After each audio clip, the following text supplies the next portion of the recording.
मैं जेड बानो लाल बाग girls inter college से class 10th के लिए आज एक नए सबक के साथ आपके सामने हाजिर हुई। सबक है आपका मोहम्मद इकबाल की नज्म राम। तो पहले हम मोहम्मद इकबाल के हालात जिंदगी का तारुफ करते हैं। इसके पहले भी मैंने आपको मोहम्मद इकबाल के हालात जिंदगी के बारे में बताया था, आज फिर बताने जा रही हूँ। तो देखिए, उनकी पैदाइश और तालीम 9 नवंबर 1877 को सियालकोट में पैदा हुए। शमसुल उलमा मौलवी सैयद मीर हसन से फारसी और अरबी और दिगर मशरकी उलूम की तालीम हासिल की।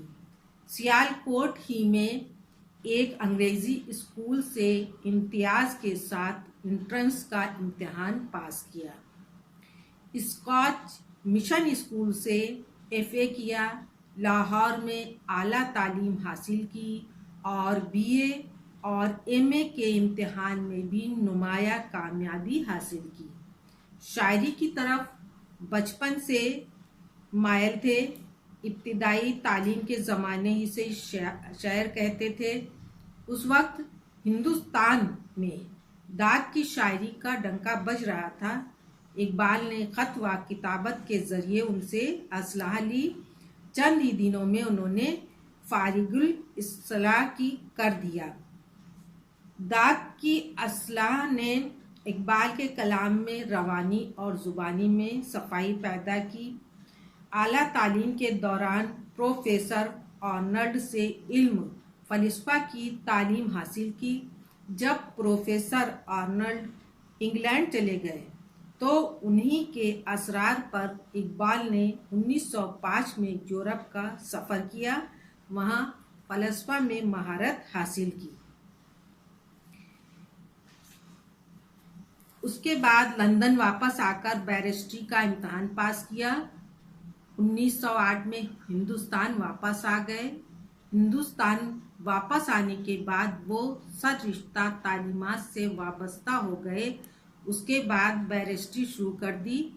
इकबाल की आलमगीर मकबूलियत और इल्मी मशागल से मुतासिर होकर हुकूमत बरतानिया ने उन्हें सर का खिताब अता किया। उम्र के आखिरी अय्याम में, आखिरी दिनों में इकबाल की सेहत खराब रहने लगी थी और आवाज़ बंद हो गई थी, जिसके बायस वो कोर्ट जाना बंद कर दिया था और आखिर में 21 अप्रैल 1938 को उनका इंतकाल हो गया।